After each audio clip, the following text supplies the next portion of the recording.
Sweet. Hi, guys. How's it going? Thanks for coming to this session this morning. Really excited to talk to you guys about games and engagement in the classroom. So today's talk will be broken down into a couple different pieces. At first, we're going to kind of look at motivation overall and how it applies to games specifically, what makes games motivating. And then finally, we'll start looking a little bit at ClassCraft and how we've taken some of these concepts and applied them to the platform. Maybe just a little quick overview on ClassCraft. ClassCraft is a way to gamify any classroom. So you don't change what you teach. It turns the interactions that happen naturally within the classroom into events in a game, and students progress by becoming better students. So really, it's kind of a motivation game that's also played in teams for the year. So with that in mind, I'm going to screen share, and we'll start looking at this presentation I prepared. Great.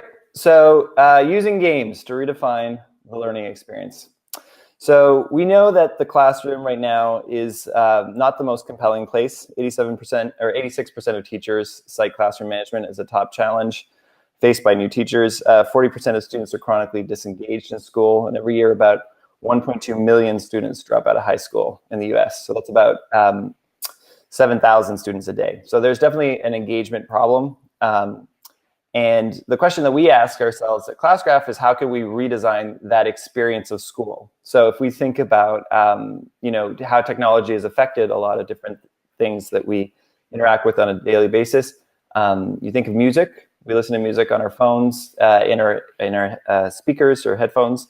And we still go to concerts to have a collective social experience with that music. And so that same way that we can kind of learn things from the internet, what's the experience of being in a group in school look like, and how can that sort of evolve, because it's been pretty stagnant for a long, long time. So we understand that typically when we talk about motivation, it is external, right? So if we think about going to get a job, we go get a job to make money, or we go to school to get grades because we're afraid of getting bad grades and what that could mean in relationship to our parents and all that kind of stuff. And so typically educators know that creating and putting in place systems that are going to drive external motivation are they're a little easier to do, but typically over time they erode. So as someone gets older, maybe they care less about their grades, that kind of stuff. And so really kind of when we're talking about motivation, we're trying to do is figure out how to unlock internal motivation, right? So if you love something, then that's greater than having a carrot and stick approach.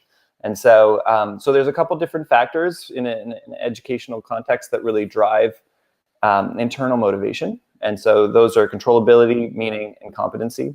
So controllability is like having autonomy over what you're doing. So if you're you're in an art class, you get to create something that you care about. So you'll be way more motivated to do that and invested in that project. Or if you, say, are teaching a math class and you're getting people to just do formulas, it's one level of engagement. But if you have them solve some kind of problem that they care about, using the math problem, then they're much more engaged. Meaning, so if you're working on a letter for your English class and that letter goes to your teacher, it's maybe one thing. But if you're writing it about a civic issue that you care about and you're sending that letter to the mayor, all of a sudden there's a lot more meaning in it, and so you're internally motivated by it. And then competency. So if you're doing something that you find kind of boring, then you'll be less motivated by it. If you do something that's really hard, then you'll be overwhelmed by something, and then you won't be motivated. But if you do something that really speaks to your competency and that's just hard enough, then you end up in what's called the zone of proximal development. You're kind of in a state of flow, right? You're fully engaged, and therefore your motivation is going to be pretty high. So games act as a powerful internalizer of motivation. If you kind of pull yourself away and really look at what's happening in there, which is what we're going to do now. They're really effective at doing this. And that's why, kids and I mean, really culture now is shifting a lot towards game. We play them on our phones. We used to have consoles, or we still do, but games were predominantly on consoles, and then have kind of permeated a lot of different aspects of our life. And so especially now, I think one of the reasons we've been seeing some success with ClassCraft is just because it's really culturally relevant to this generation. Whereas, for us, maybe TV and movies were a little bit more important when we were younger. And so there are some games in education that exist right now. This is sort of what the current ecosystem looks like. So we have some complex simulations. So in the top left here, this is a game called Spores that would show you how evolution works. We have assessment games. We have role-playing games in the classroom. We have quizzes. So this is kind of what's available at the moment. And then there's some of the criticism against those games. And so, some of them say it teaches behaviorism. So it's really kind of shaping students to behave in a certain way. So if we think of there's this example of Pavlov's dog, which was an experiment where they rang a bell every time a dog, they wanted to feed a dog. And so the dog would just come every time he'd hear this bell. And over time he'd get trained. And then they would ring the bell and there would be no food. And the dog would still start salivating and he was sort of trained to do that. So bad games sort of create behaviorism. Often they'll be really just simple point systems. So you'll get a point for doing something good or a point for doing something bad, but it's not really like a game. It's just sort of a game mechanic that's attached to an activity that already existed. You can end up with things like the emergence of false conclusions. So, if we go back one slide, we had, this game Spores here up the top left, and this game, you would start with as a single-celled organism, and then you eat other, creatures, and then you grow, and eventually you grow legs and all this kind of stuff. And it's supposed to teach evolution, but in the end, it ended up teaching creationism, because the game itself implies that there's an intelligent force that's guiding all this, which is you, the player. And so the game actually had the complete opposite impact of what the creators were trying to make. Often in education, games are boring. They're not very well designed, and they can foster a lot of competition, which sometimes is outweighs basically the benefits of the game. So we've seen a lot of games in education, people trying to do this, and it's been more or less successful. And so what we want to do now is sort of look at what's the difference between good design and bad design, right? On the right, it's kind of hard to use a urinal when you're standing right next to a urinal. So within relation to games can fundamentally transform the school experience when they're designed well. So it can really just sort of change what it's like for a student to come to school every day and really make them excited. And so we're going to go through a couple different things right now, kind of like the building blocks of what makes a good game. And this is why good games are effective. So this game is called Skyrim. It was a massively successful game. And it really was one of the first games that was an open world, right? So you could go in and do anything. And so really the power behind Skyrim is that you had autonomy. So you had full creative control, freedom to go create your own adventures and interact. And within that universe, there was, a story and all kinds of stuff you could do, but there was also all kinds of side things that you could do. And so autonomy is really a powerful tool within game design. We're going to see it next year. Within the technology world, there's a lot of excitement about virtual reality, Oculus Rift, all this kind of stuff. It's going to be coming out next year in a pretty strong way. VR is a huge autonomy is a huge component in VR, I should say. And so so autonomy is a pretty powerful ingredient when creating an experience that fosters engagement. Another one is competency. So this is Flappy Bird. Flappy Bird was a game where you would tap and this bird would go up and down and you'd try to get through these pipes as far as you could. Super, super simple game. But super addictive. People would keep wanting to see how they could beat their high score. There's no end to the game. There's no, you never beat it.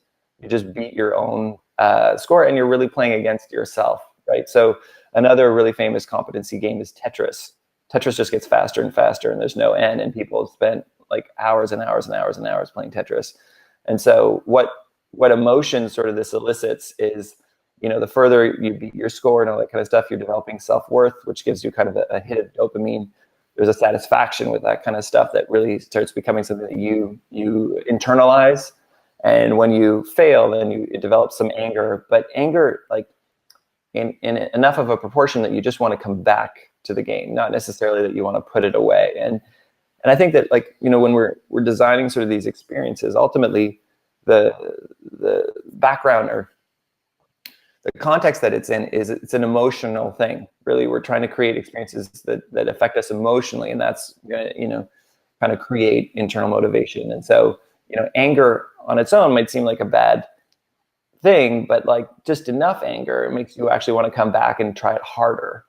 And so creating experiences that sort of foster just the right amount of certain kinds of emotions is kind of important. So another big component is social relationships. So this is World of Warcraft. I'm sure most of you have heard of this. You really have to work with other players in Warcraft to be able to accomplish certain things. And so, you know, you can go have these big boss raids where you need to be 30 people at a time and kind of working together collaboratively to sort of overcome the obstacle. People have developed really strong friendships in Warcraft. You can, you know, kind of be also, you know, you can have negative relationships with other players that would make you come back and actually engage more as well. And so the social component in Warcraft was a really powerful driving thing. And that really went, you know, deep. So it developed strong senses of belonging where, you know, there's a bunch of people doing cosplay, they're dressing up as the characters, they're feeling like, wow, you know, my guild is really my family. This is where I feel understood. And it can go as far as even falling in love. There's some people that have met in World of Warcraft and actually gotten married as a result. We've had Warcraft-themed weddings. Like, it goes pretty deep. And so the sort of social component is a really strong one. And I think that, you know, from, again, my background is more as a designer and experiential designer. And so ClassCraft really came out of my brother's classroom, who teaches grade 11 physics. And so his side was really the education side of it.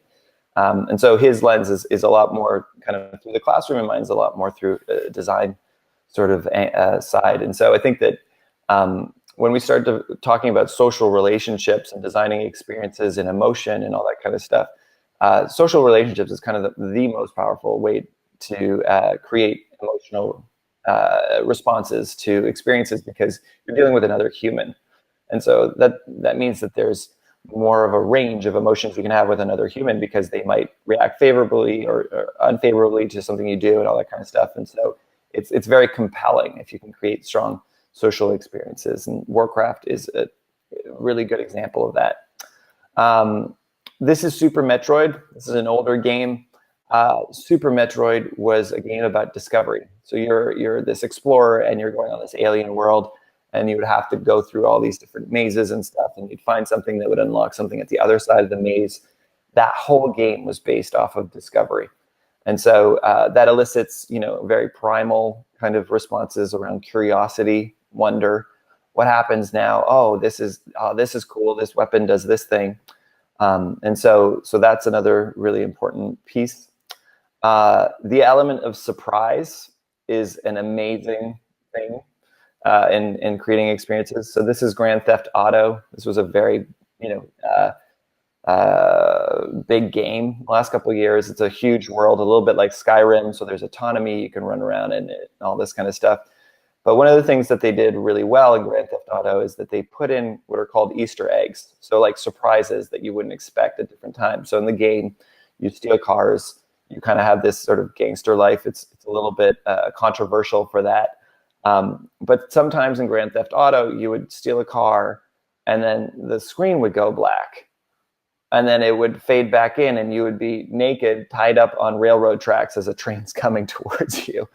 And then you'd have to like wiggle yourself out and run off the railroad tracks and then try to get back into town. And those kinds of things are really fun for the player because it's just completely unexpected.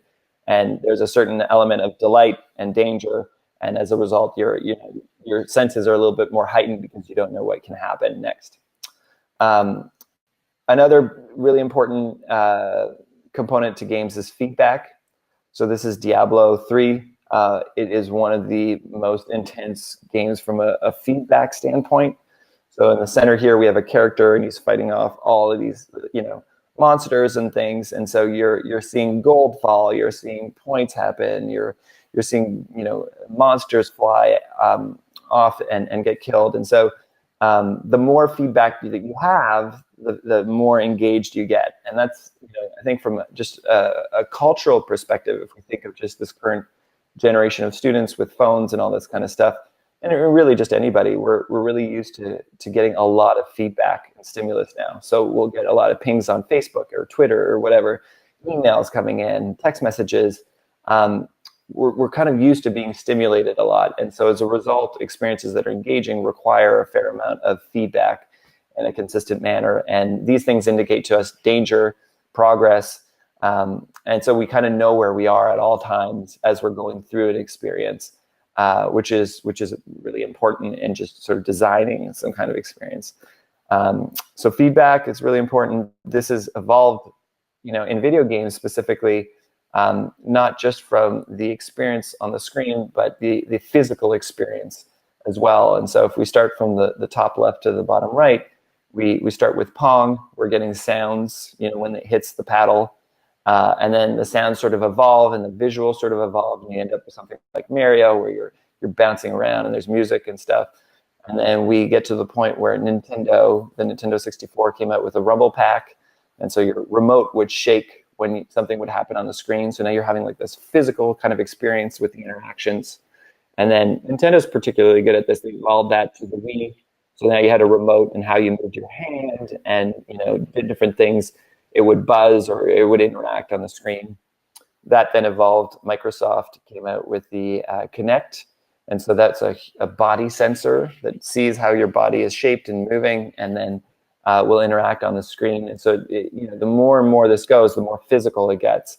And then now we're really on the cusp of VR sort of becoming this thing. And so in that sense, which way you turn your head gives you feedback. They've developed speakers in those VR headsets to be 3D sound. So if you hear a sound on your right and you turn, it'll kind of sound like it's behind you or in front of you, depending on where your body is positioned in relationship to that virtual space. They also have some controllers that are quite sensitive in terms of where they are in space and which angles and what have you. And so that's also been a way to really kind of create more engagement, is this feedback component. And it's been happening both in game and then within the actual physical experience related to the human body. The last ingredient that I really want to talk about is storytelling. So storytelling is as old as it gets in terms of creating experiences and being able to share them. They're really powerful because you can have pretty much the entire spectrum of emotions related to a story. This is a story. This game, I should say, is a game called The Walking Dead on iPad. So it's a TV show that they turned into a game. The game was a huge hit. It's kind of like a choose your own adventure, like a really good interactive choose your own adventure. It's a very dark kind of universe. There's zombies and all kinds of stuff. But it really forces you at times to make some decisions that are surprising. So you'll get to know two characters, and then there'll be some kind of event or emergency, and then you'll have to choose between one or the other dying. And then you're put on the spot. You have 5 seconds, and you just sort of choose one. And it's pretty. It allows us ourselves to be confronted with certain choices that we wouldn't necessarily make in real life, but kind of live vicariously through the experience. And so we see that in movies. Like movies, in essence, we're consuming emotions, right? Like, oh, I like action films. I'm consuming adrenaline, right? And so, or I like romance films. I'm consuming an emotion of love and longing and all these kinds of things. And so games kind of put us in the driver's seat of that and have the potential of really upping that even more so. And so storytelling is a really important component to certain types of games. Like, if we come back to Tetris, you can make a game that only works with one of these things, right? So actually, I'm getting ahead of myself. So basically, those are all the different pieces. If we look at some of these needs that are fulfilled by game, we have autonomy, competency, relationship. So Skyrim, Tetris or Flappy Bird, or relationships like World of Warcraft, and then those sort of feed actually directly into what motivates us in education. So autonomy and controllability are basically the same thing. Competency is competency, and relationships really drive meaning in an important way. And there's like a lot of academic papers and all that kind of stuff that really demonstrate this within games and within education. And so anyways, for us, my brother studied games in education while he was a teacher, and sort of, that informed a lot of how ClassCraft was created. And so if we look at the full list of things that we talked about that makes a good game, we have autonomy, competency, discovery, storytelling, feedback, surprise, social relationships. So, you can make a game with one of these really working really well, or you can try to make a game with all 7 of these working really well. It really just depends on kind of what the game is, but the idea is that these are kind of the levers, if you will, to create engagement in an experience. And so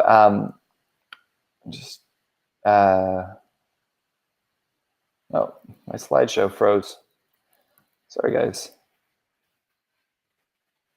Let's see if we can get out of this. Oh, okay. There you go. So that kind of takes us to ClassCraft. So, we've tried to use all of these ingredients in ClassCraft. So ClassCraft is a free game-based operating system that transforms any classroom into an immersive role-playing game.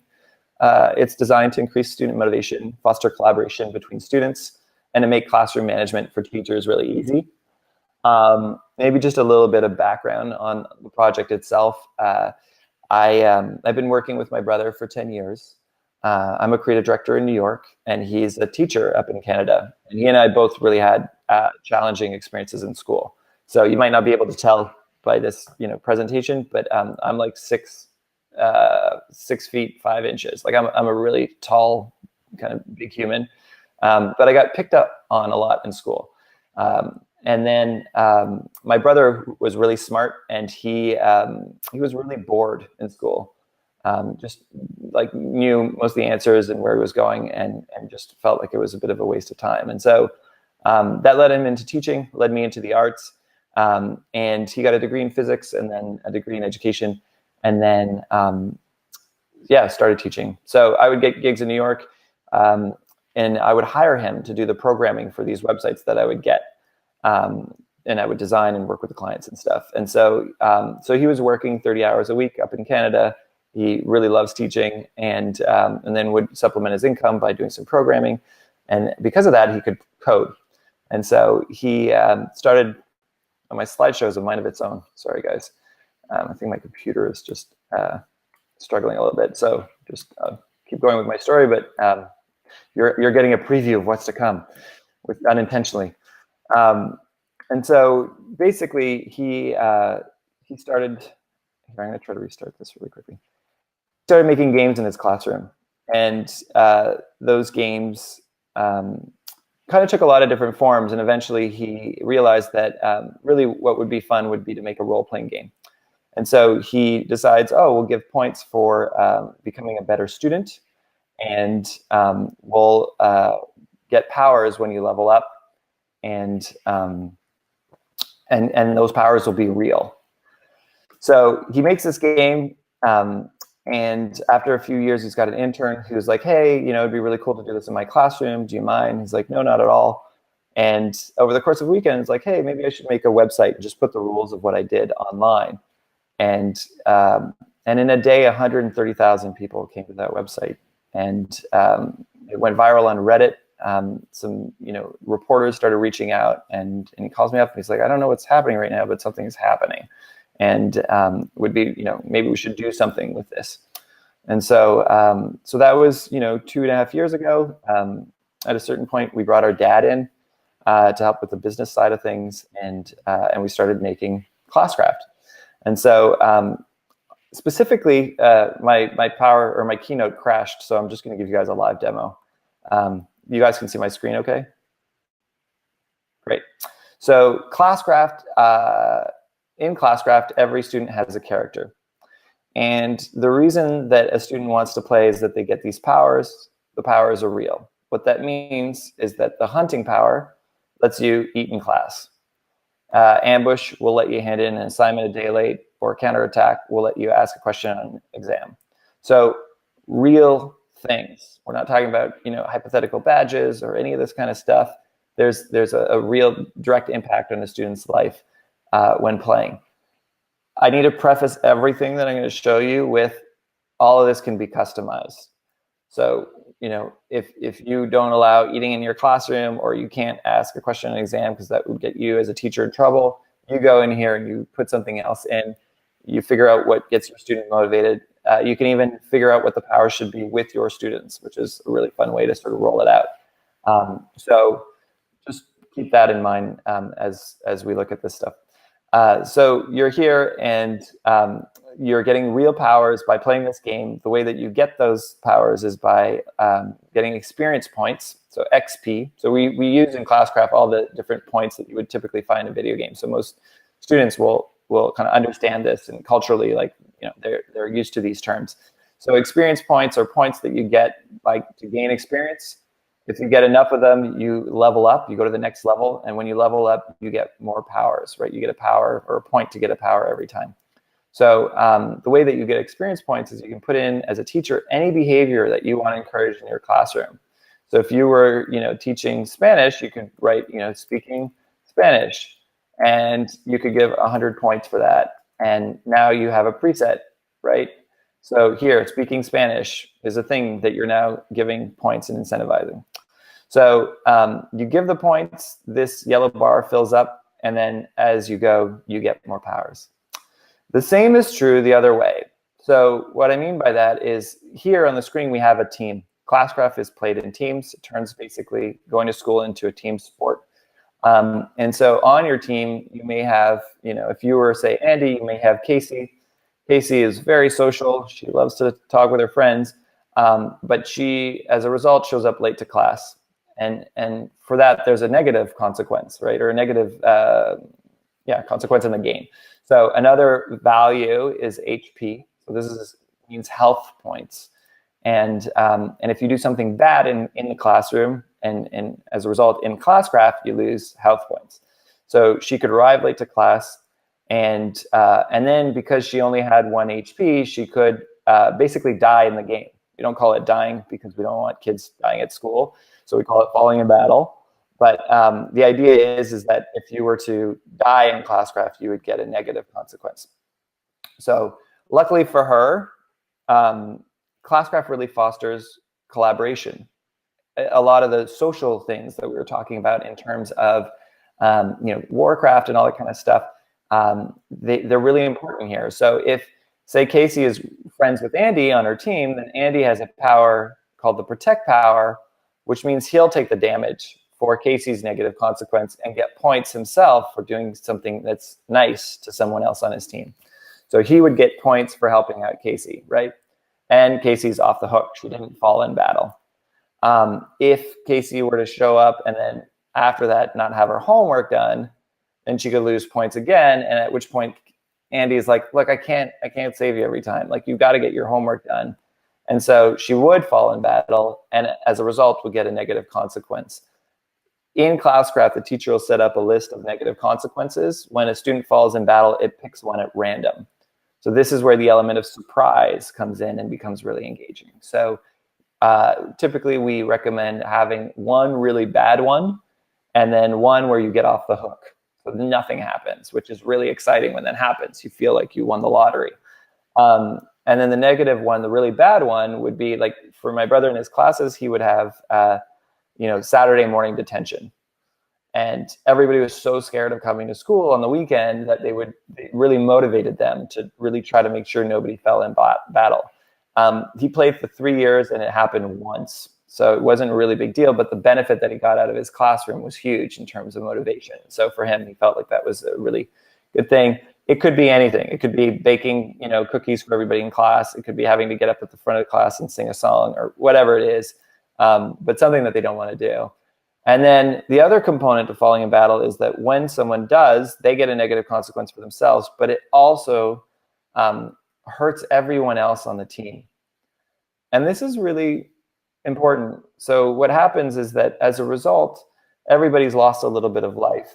And now that whole team is invested in each other's outcome, behavior. And from a teacher, this is pretty important because really what we're doing is we're introducing a third actor into the classroom. We have the teacher, we have the students, and now we have this game.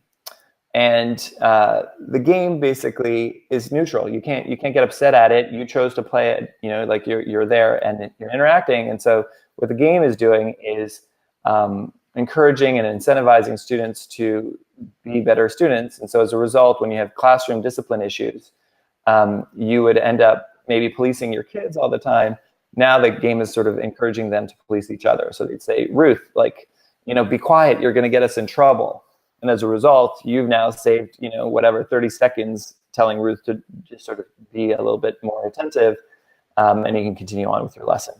So this is pretty powerful. You know, ClassCraft has been out now for about maybe 15 months. We've heard endless stories of just different ways that this has been helpful. Oops. So we end up with stories like, we'll interview a student. I was in Texas last year, and I was interviewing a student, and he was like, yeah, you know, I'm not really into this class, and I don't really, you know, like coming to school that much. But then we like started playing ClassCraft, and at first I wasn't really into it, and then I realized it was actually like really fun, you know. And I play a lot of PlayStation, and like I was actually I had got this, like, and it was good, you know, like it was good because it was fun to come to school. It was also kind of good for my grades because, you know, my grades were low. I was like, whoa, okay. He's like, and then it made it like kind of cool to ask for help because, like, you know, John, who's in my class, like he's really smart, and every time he would help me out, he got more points. And so he wanted to help me out because, you know, he was getting more powers, and that was kind of helping all of us. And as a result of him helping me out, like my grades got better. And after the fact, I went and talked to his teacher, and that student was like at a 61, 62, and in 6 weeks got up to honor roll. And he's like, it's actually having all these impacts on his motivation and his sense of self-worth and all this other stuff. And so so there's something really kind of powerful in terms of the team dynamics. We've had countless stories as well of students who, you know, have, my characters are going to start dying now, issues with bullying. And so they'll go in and they'll put the kid that's getting picked on and the bully in the same team. And at first it's kind of rough. It's not totally pleasant, but as the game develops over the course of the school year, the bully realizes that he's codependent on this person that he's giving a hard time to. And that it's actually better to treat that person well so that they're going to want to protect them or heal them or all that kind of stuff later on in the course of the year. And so so it's interesting because you end up with teachers who are, say, teaching math, and they're like, wow, I really never had a chance to talk about anger in my classroom, but, you know, these two students kind of got into it a little bit, and then because it was in my class, I could actually talk about anger after class with them and kind of work out this knot that had been in their relationship there, and kind of gave me this new point of entry to being able to talk about certain things. So so this is kind of the basic platform. And then I know I'm kind of hitting you guys with like a ton of information, and I feel like I almost should ask for questions now, but I'll go a little longer and then we can kind of get into more questions. So it's a little hard to troubleshoot question one without seeing it, but I think that in terms of uploading your list of students and stuff, there's a template there, an Excel template, that if the information kind of needs to be formatted that way for it to work. And then the idea is to grab, once you've completed that Excel template, like copy those cells and then paste it into the sort of box underneath in the import page. So it should like kind of be able to, so right now, just so that you know, we're actively working on streamlining the onboarding process. So how you get started with ClassCraft. So you guys are kind of looking at the old version, which is unfortunate because we've learned a lot of things from seeing a lot of teachers create accounts. We're a startup. We're still kind of fixing things as we go. But yeah, you by copying it in there, it sort of takes into account the fact that there's different cells, and then we'll kind of organize it there. And then it should bring in your students. Typically, what we suggest doing is waiting to create your actual class and leaving your demo class there so you can kind of see what's happening within the game and kind of understand it a bit better, and then presenting the game to your students. So saying, hey, here's this game we're going to play. Making your teams already, so you have a sense of what the team should be, and then each student has to figure out if they want to be a mage, a warrior, or a healer. And there's like a handout in the help section where you can kind of get a bunch of the different powers and everything outlined.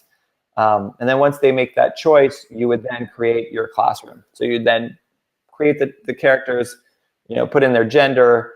We have different looks to take into account ethnicity, and then which kind of character they want to be, and also their first power, which is an important thing to figure out.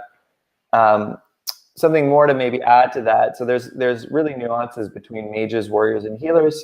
So each character has like more health points versus AP points. So AP points, we didn't really get into it, but they're action points, and they're actually what you spend every time you use a power. So that, say, a student can't just use powers at will, and they regenerate a little bit every night. And so so each character has different AP and HP points. Typically, the warriors have the most health, HP, and the mages have the least. But the mages' powers are the best powers for the group, and the warriors' powers are more suited to protecting and that kind of stuff. And so generally, we find that there's a better fit if stronger students take mages, and students that have a little bit of a harder time with subject matter take warriors. And then the other question, what was the second question again? Sorry, I forget. Yeah, so the idea is that thank you for clarifying. If you just create your account and you go into like exploring the interface, there's like tutorials that explain kind of what the different sections do. And that demo account basically allow you just to play around with the interface. The second you start creating your student or your first class, if you don't have any students in the account, then you can't actually see the interface. So you're better off sort of staying with the demo class to just sort of show to your students. And then once you've kind of explained it to them and they're into it, then you would come back and create the actual characters and everything. And then for class 2, you would actually start playing with them. Does that make sense? Sorry, Tom, if you could just repeat the second question. I had an answer, but I forget what it was. Oh, yeah, great. So yes, you don't need an email account. You can create a username or password. So when you create a student, it'll tell you what kind of account you want to create, and you can just say email or username or password, and then you can create usernames that kind of fit with maybe your name or your initials, and then the student's name, and then like maybe 1, 2, 3, 4, and then have them go in and change their passwords afterwards. So that's how most teachers that have younger students go about doing it.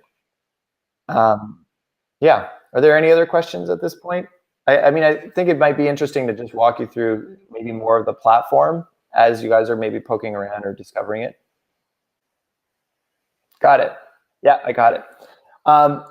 So I think at first glance, like we're cognizant that what we're doing is basically kind of a new way of teaching, right? We're not asking you to change what you're teaching, but it's a different way of presenting and running your classroom. Some teachers will see, oh, putting in these points, that's kind of some work. We have an iOS app, Android app. You can walk around the classroom. It's pretty straigmaforward to do it on your phone. We also have some teachers that will deputize a student and say you're the game master assistant for this class, and then they'll be the one at the laptop putting in points. And if they do a good job at the end, then the teacher will give them 100 points for being the game master or something for the day. And therefore, you can teach and just say, hey, Katie got the answer right for this. Can you give her points? And then go back to just teaching. Or so-and-so just showed up late. Can you make sure that happens? What we've seen and gotten a lot of feedback from teachers about is, yes, this probably takes, I want to say 5 minutes, maybe 10 minutes a class.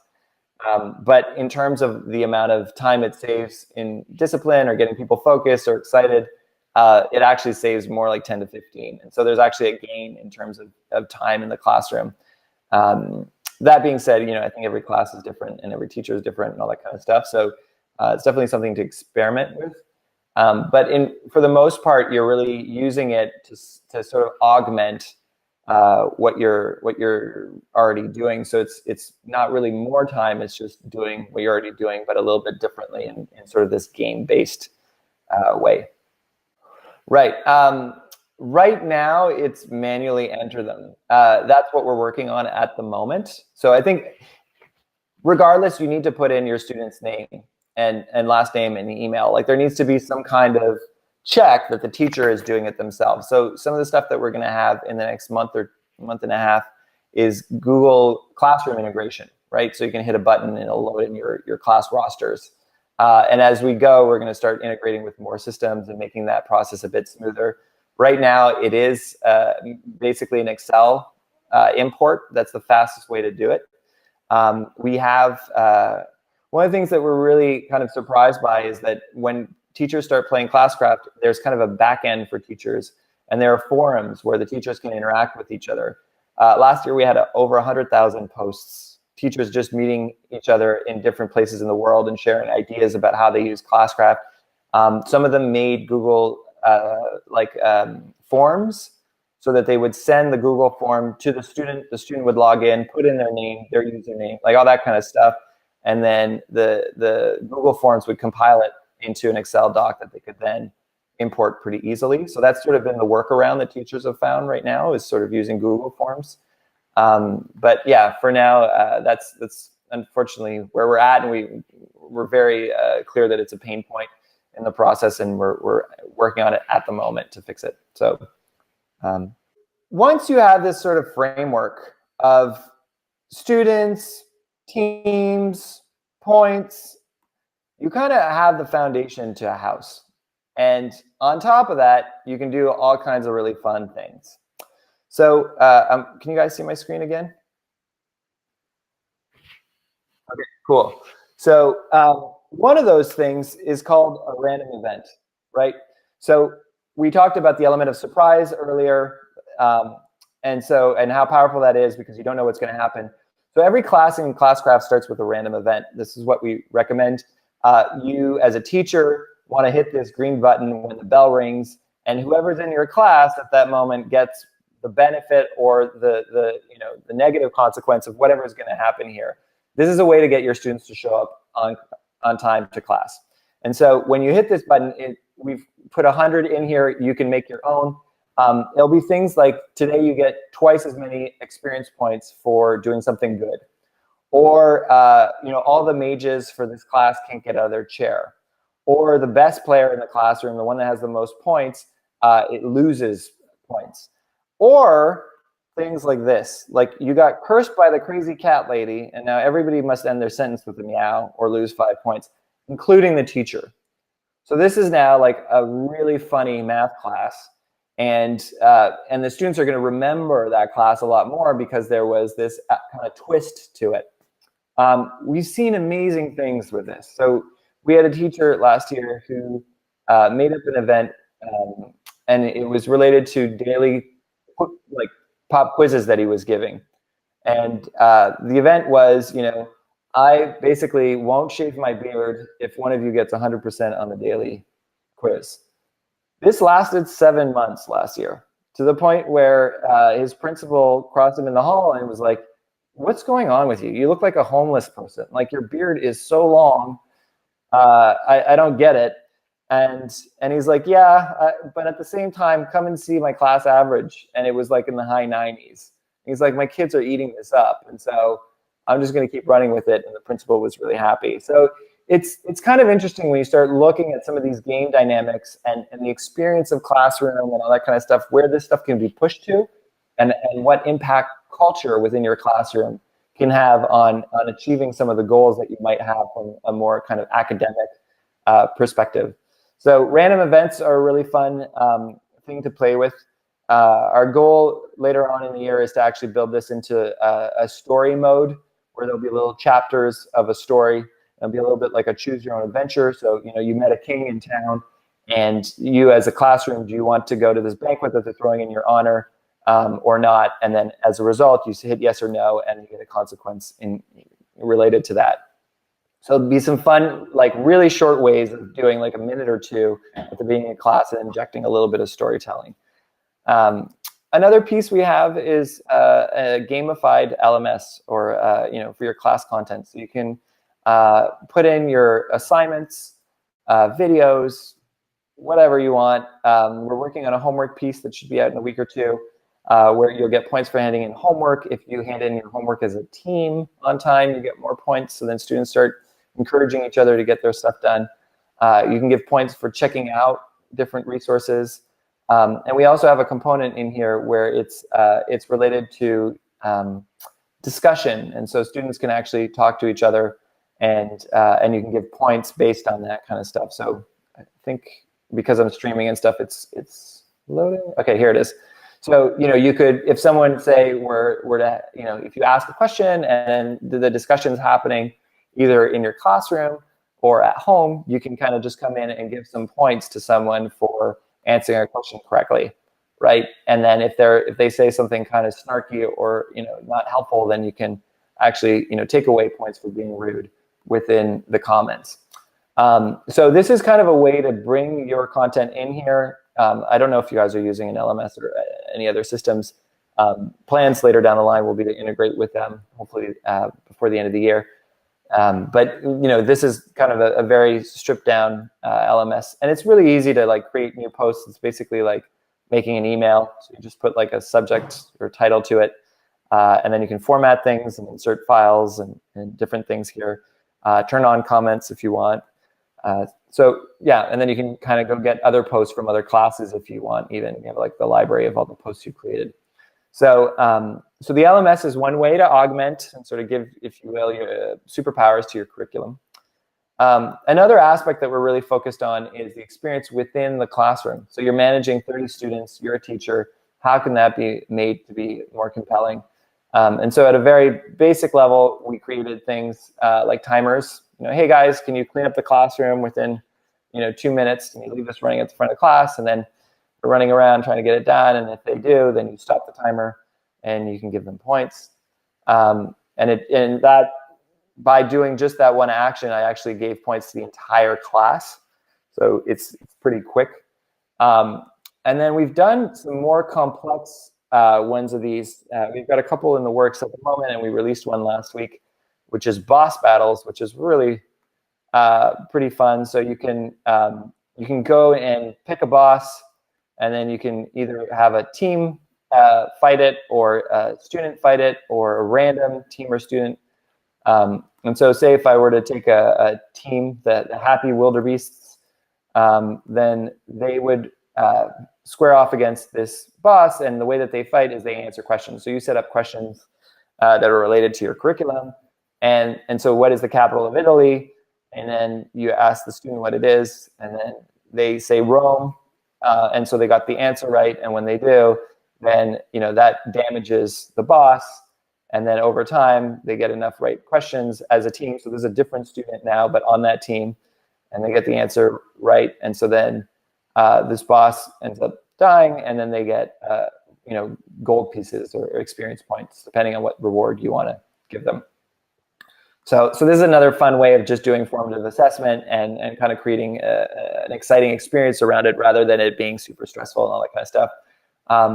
The two other big ones that are kind of on our radar for the next little while are we're going to do instant polling. So if you do have a one-to-one class, then students individually will be able to answer questions, and then you'll get stats at the front of the class as to who's answered what, and you can kind of teach to that and then validate it.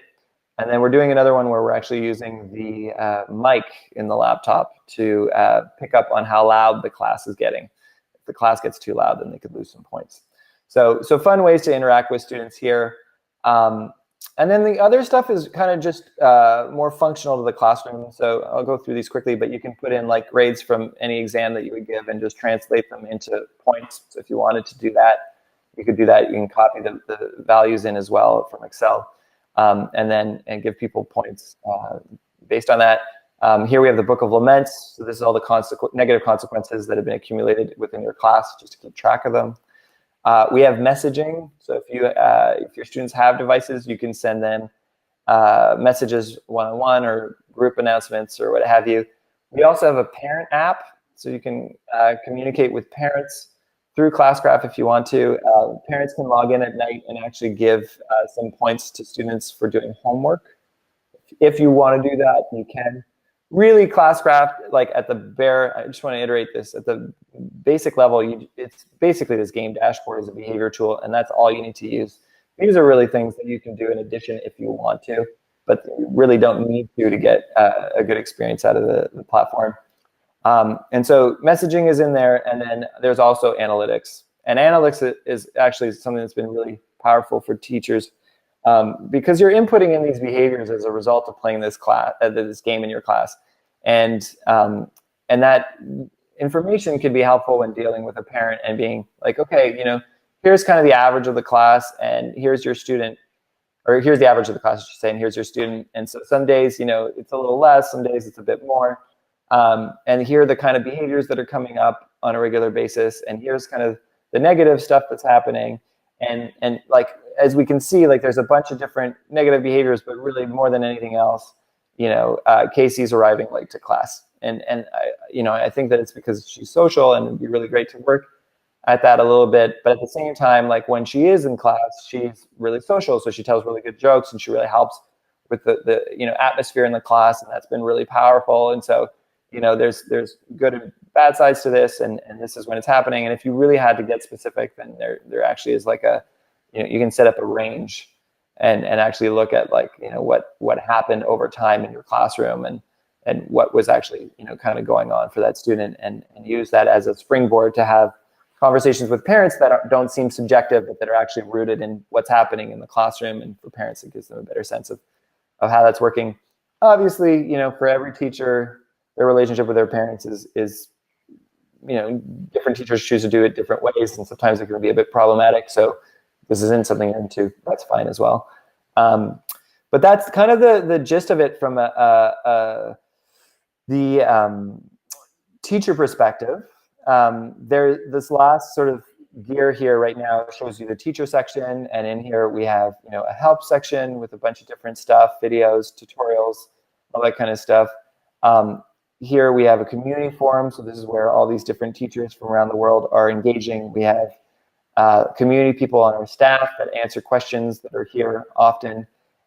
We have we have webinars every week where we'll go through similar things that we looked at today and really show you how to get in the mechanics of things. So if you feel like you need to kind of review some of this stuff, we do live presentations of that kind of stuff. And we have tickets, so you can shoot us emails with the platform if you're ever lost or get stuck or anything weird happens. We are relentless with our tickets, and we generally on a weekday try to get back to you in 3-4 hours, and on the weekend like a day or two most. But yeah, we're really on top of that and feel like that's a really important thing to be able to do. So so there's a lot of support basically in terms of setting it up. When you're setting up your classes over here, so we talked about the manager. And so you can create your teams here. You can put in your students, add players, add teams. Each team has different crests for their teams and different backgrounds that will show up on the dashboard. So this is kind of a fun thing that students can kind of pick and get clear on. And then you can also customize your settings on an individual class level. So the level cap is how quickly you level up. So if if it's taking too long, you can put this higher or lower, and that would adjust. You can adjust what the actual powers here are by just hitting the pencil here and then changing what it is. Some of these can be edited, some of these cannot be edited. The ones that can't be edited are really part of the game mechanics and are core to sort of how the game works and making sure that there's a codependency between the different warriors, mages, healers. Others are totally editable. So this one, like, teleport initially was you can leave the class for a couple minutes. Some teachers aren't comfortable with that, so they do it. You can trade places with another student within the class, say, and then you can adjust how much it costs and if it's collaborative, if it helps another student on their team or not. And so, yeah, there's a bunch of stuff in here you can edit there.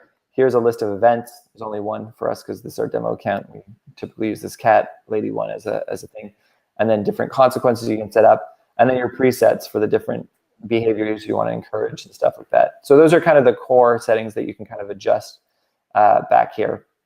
The last thing that I just want to go over, and then maybe we'll take a last couple questions, is students can log in, and what that looks like is this. So they're going to see their character, their powers. You know, they might be able to, if they had, like, say, the hunting power, they could just use it without necessarily telling you, right? Hey, I'm gonna use my hunting power, and do it on their laptop or phone, and then you don't need to put any time into doing that. They can also explore their team in the classroom and sort of get a sense of, like, who's on their team and what powers do they have and how they might be able to get some help from their classmates. Another big thing, and really this is kind of the last piece, is that we've talked about health points, action points, which is when you use a power. This costs 5 action points. We talked about experience points, which gets you the powers. And the last currency is gold pieces. And gold pieces are kind of generated automatically in the game. And gold pieces are for equipment. So we went and hired, like, a ton of video game concept artists. And we've been really active in creating a lot of different looks for the characters. You can mix and match gear, you know, and then buy them basically with gold pieces. And then if you get a full set of gear, you know, you can then it'll like unlock basically little pets that you can train. And so you like put them on a little mission, and you come back a few days later, and if you do 10 of these, then you get this pet that you can actually put with your character. So they're just like fun game things, and the idea is that helps students log back into the interface, and then while they're there, they're still getting updates about assignments, and they can kind of move at their own pace through some of the class content, and then you can also get messages from them and different things. And so so that's kind of what's there. The last thing I'll kind of touch on, which is the gold pieces thing, is ClassCraft is free, so you can play and have the majority of the features for free forever, basically. And then we, because we need to actually pay ourselves the salary and be able to work on the project and make sure it's sustainable, there's a premium version. And in trying to figure that out, and having, you know, we're a company that's really rooted in the classroom, that came out of a classroom and understand the realities of a classroom, we try to price it as cheaply as we could. And so the pricing is $8 a month per teacher, and that gives you unlimited classes and students. Because we have some teachers that are teaching at, you know, grade 3, grade 4 level, and have 30 students for the whole year, all day long. And then we have some teachers that are in, like, South Korea teaching second language English to 900 students a semester. And so for them, they have, like, you know, 20 to 2,000 teachers or students, I should say, a year. And so they needed something that kind of worked in both instances. And so we priced it at the price of Netflix, basically. And one of the things that having the premium version will allow you to do is actually be able to reward gold pieces, which is kind of a second way to drive motivation in the classroom, and is pretty powerful. And so the students will be able to customize their character in the free version, but if you have the premium version, it goes faster.